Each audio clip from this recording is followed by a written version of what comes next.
Behind every one of my records is a story. This is just one of them. So you can't talk about Miami bass without mentioning MC Shy D. Now, Shy D was like one of the first like Miami bass rappers. He's actually from Atlanta, but he jumped on the scene in Miami with Luke Skywalker Records. Now, Luke Skywalker Records, see, this is just like another idea, or this gives you an idea how underground hip hop was back in those days. To call your record label Luke Skywalker Records and not even think that George Lucas was going to come after you and sue you, that was like the mindset back then, because man, this hip hop thing, no one thought it would go more than like 5 or 10 years tops. No one knew it was going to just take over everything. So, yeah, man, Luke Campbell, which is the guy who started Luke Skywalker Records.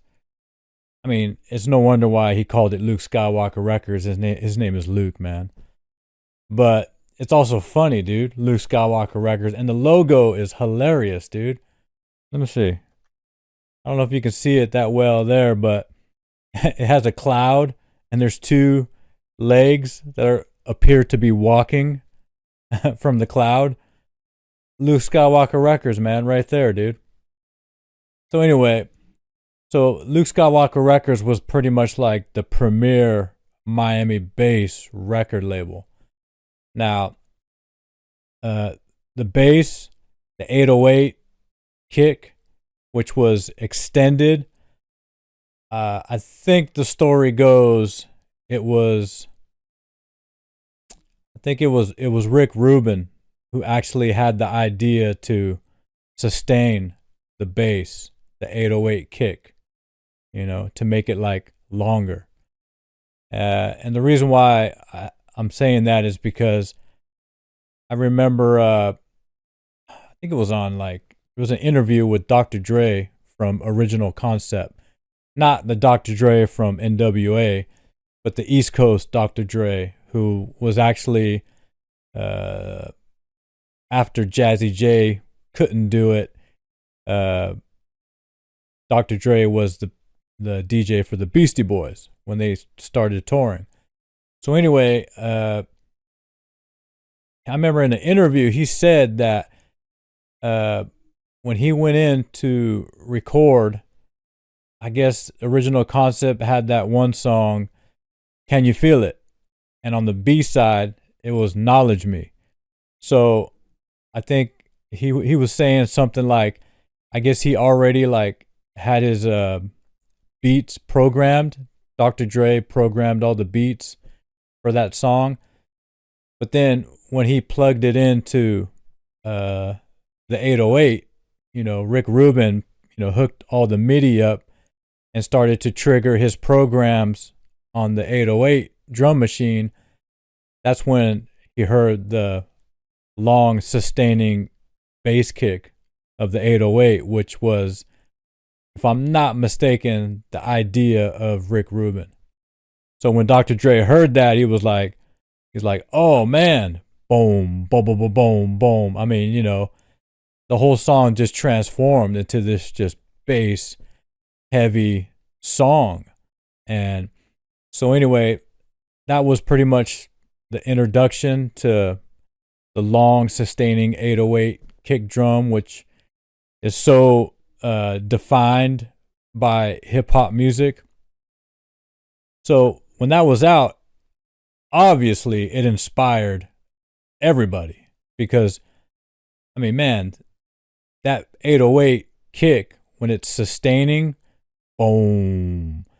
I mean, that, if you got a big fat system in your car, that just brings your whole driving experience alive. And seeing how cruising is also a big part of hip hop culture. If you're cruising and you got the bass, I mean, you're pretty much getting all the attention. And so that's how it was. And in Miami, where cruising was like, thick, just like California, man, where I'm from, cruising was a big part of the culture, especially for like, young teens and just young adults who have like cars that are, you know, tricking them out, customizing them and cruising to like show off, their style. Stereo system is a big part of that. Because when you're cruising and you got the bumping system, that's like the whole package. I mean, you're running the show if you're cruising with the dope ride and you got the speakers and that thing is thumping, then hey man, that's what it's all about. So, but Miami, from what I hear, I mean, Miami is a wild place, dude. I mean, Florida is a wild place, dude. So I can imagine the kids in the hip hop culture in Florida where it's like sunny year round and everyone's wearing shorts and, bikinis and stuff and cruising cars and all these, big club scene, and all this like money, this drug money going on. It's no wonder why the bass and the music became such a focal point of their interest in this hip hop music was like, yo, bass. We all want that bass. And because, Florida has such a wild culture, and they're so, I guess it seems like there's a lot of freedom in Florida. And man, people were just, exploiting the 808 to the point where all the music that was coming out of Miami and Florida, all the hip hop music, it was all bumping. It all had the bass, man. So it's like so much that they actually they became like associated with bass, where they called that whole scene Miami bass. And Miami bass is a straight up legit genre of music within the hip hop world. So Miami bass. So now Miami is known for the bass. So MC Shy D, like I said, this dude straight up from Atlanta, he got a record deal from Luke Skywalker Records. And man, I didn't check the credits. Like I said, dude, when I do these videos, dude, I don't really like do any preparation unless it's something like super important.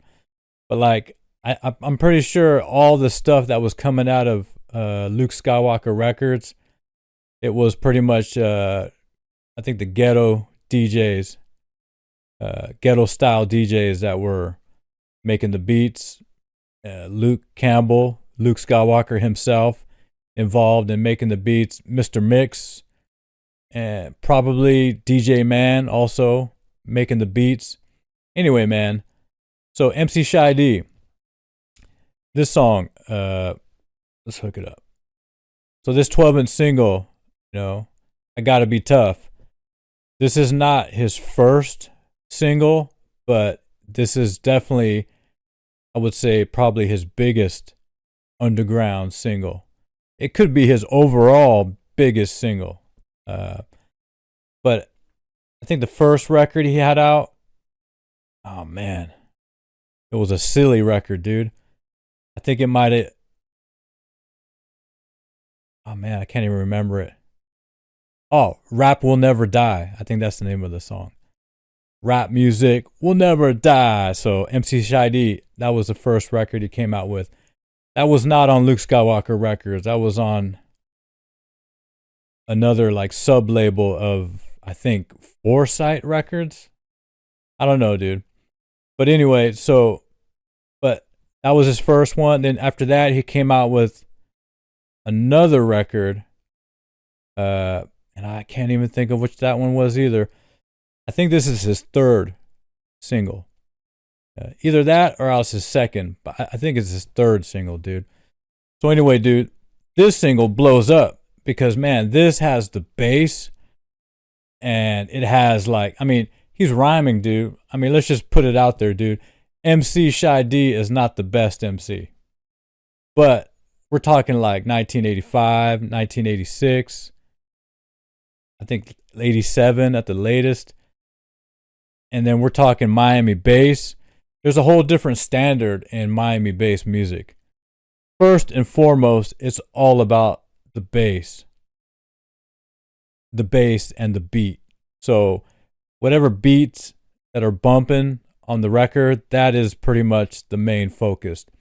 Second, I would actually say it's a tie between the vocals and the scratching, because that's one thing that Miami bass had a lot of. They had a lot of scratching, which I love because I'm a scratch DJ. So back in those days, I used to look forward to listening to the new Miami bass records because they always had a DJ cutting it up, man. And the beats were always like fast, so the DJs were ripping it, man. Super cool, man, to listen to, and inspiring, man. I remember getting a lot of inspiration from Miami DJs. So anyway, so MC Shy D, he drops this one, and he had this formula where, you know, the beat, he always had like some kind of drum roll, and then the beat would kick in, and the DJ would be scratching. Like, this is like, you know, the chorus. I mean, there was no chorus like a chant. The chorus would be the DJ scratching over some kind of like melody, some kind of like, you know, jingle or something. I think Rap Will Never Die, it was Pink Panther, dude. The first record this dude put out, Rap Will Never Die, it was on the hook, DJ Man was scratching to the Pink Panther theme. So every time there was a chorus, it was the Pink Panther theme and DJ Man cutting it up. And then, like I said, this drum roll would always come in, and then the verse would drop, and then MC Shy D would be rhyming. So, like I said, man, MC Shy D, his rhymes were just kind of like party rhymes. I mean, it was nothing like intricate.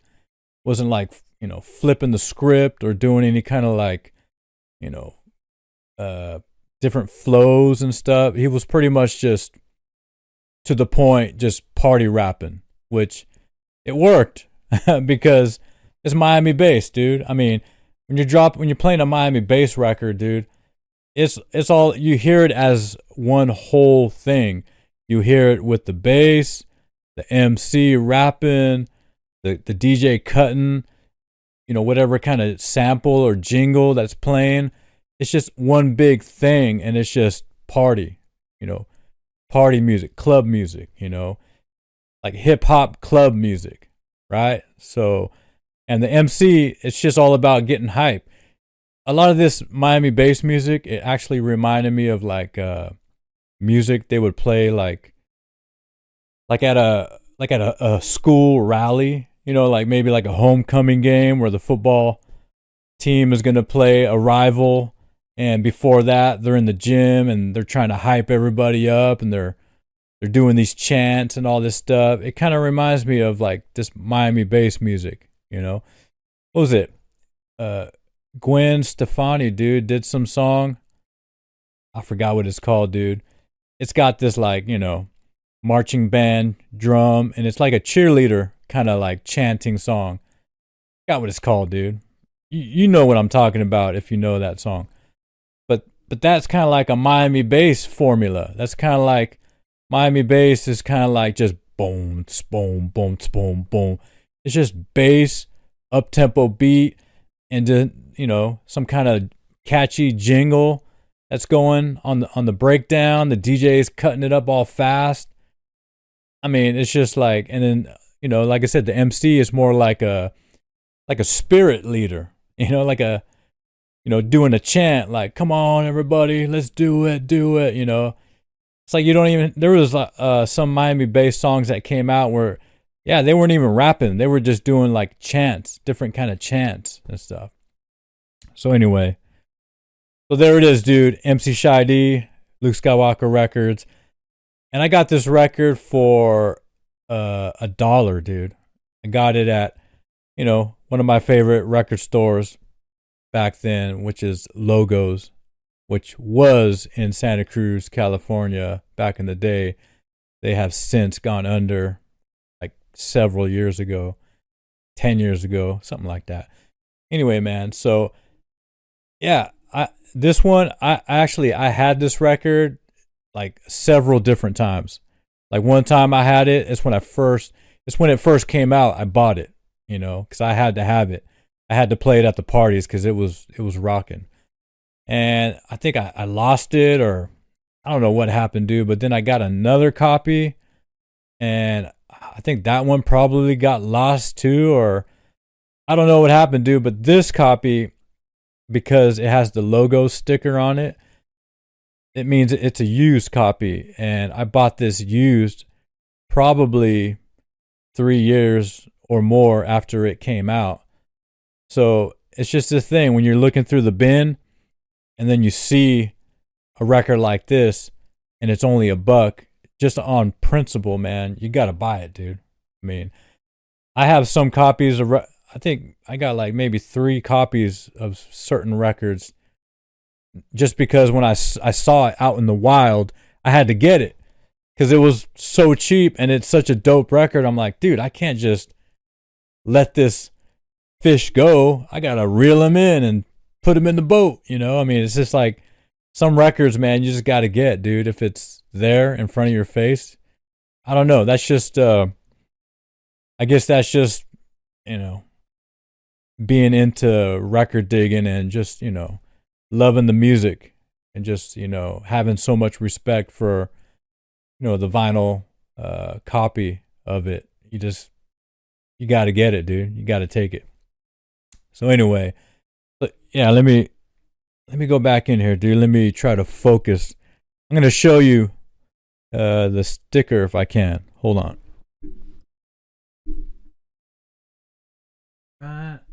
Let's see. So, see it? You can pretty much see it there. It's $1. Yeah. And let's see here. So this record, there's also, this is funny, dude. I gotta read this, dude. So it says, I guess I gotta put these on. Dude, this is so small. Here it goes. It says, special thanks to Black Rabbit, Run DMC, JMJ, and Runny Ray, DJ Smash, DJ Daz, Brent, Wolf, Steve, Captain Hard Rock, Jonathan, Red Alert, Mr. Magic, Marley Mall, Carmen Terry, all the DJs of the world, my man Mitch Falker. Extra special thanks to, it's funny, it says, instead of mom and dad, it says MON and dad. Typo, dude. 100%. Jennifer for support and help. All the fans I have, and Luke Skywalker for letting me have the chance. DD at Foresight Records. Foresight Records, dude. So, anyway, it's back. So yeah, dude, it's classic, dude, because, back in these days, early hip hop, there wasn't really like many full-length albums out. Most careers began and ended at just releasing 12-inch singles.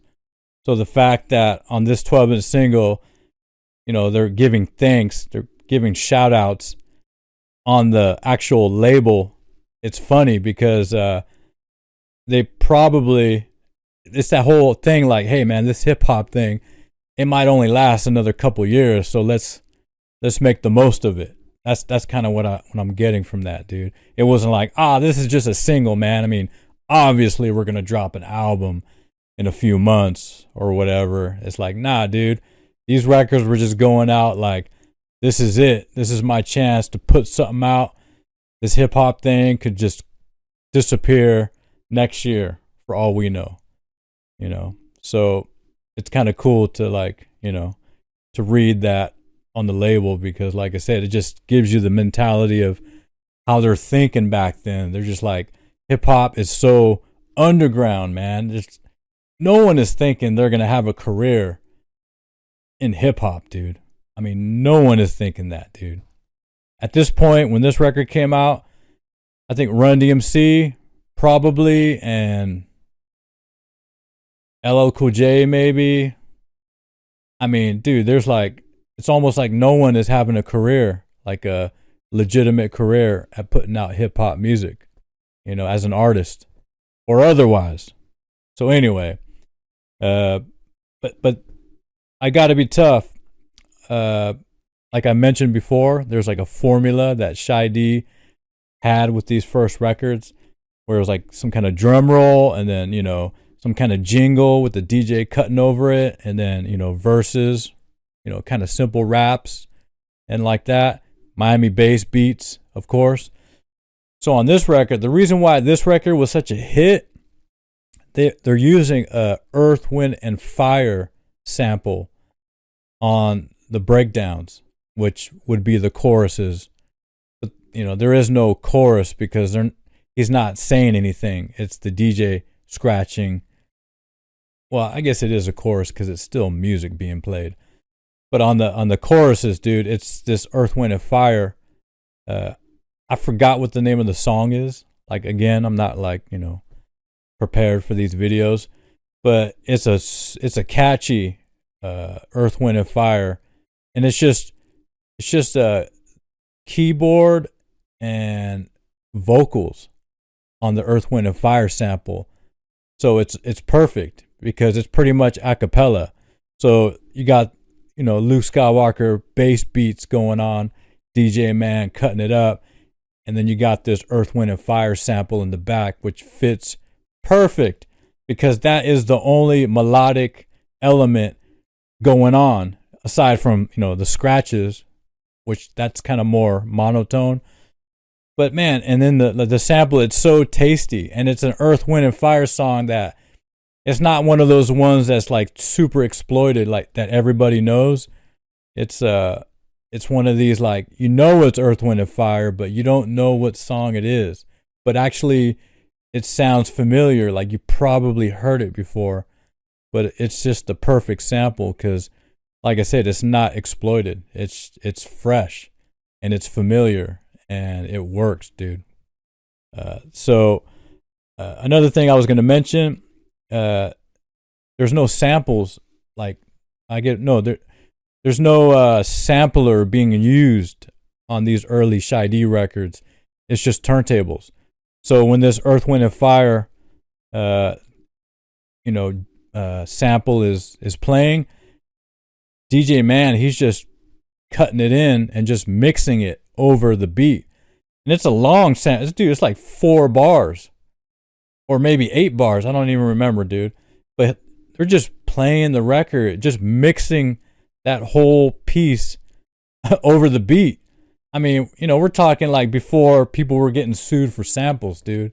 So obviously back in those days, people were just taking anything, So, like I said, dude, this is on Luke Skywalker Records. Who is going to take that name today? I mean, you're looking at a fat lawsuit. Eventually, Luke Skywalker Records, they did get sued and they changed it to Luke Records. But anyway, that's just, like I said, that's the story of hip hop, dude. Underground music at its finest. So anyway, there it is, man. I'm glad I have this record because, man, like I said, California, West Coast, nice weather, Sunday nights, cruising down Main Street at whatever city, people bumping their stereos. I Gotta Be Tough, MC Shy D was on the top 10 list, if not 5 list of songs being played in mini trucks, lowriders, 4x4 trucks. I mean, anyone who had a system and a nice ride that was cruising, 5 times out of 6, they were playing this, dude. So anyway, all right, man. So that's that. I hope you liked the video. Comment if you got something to say about it. Like it if you thought it was all right. And what else is there? Subscribe if you want to get notices, I guess, too. So until next video, peace and vinyl.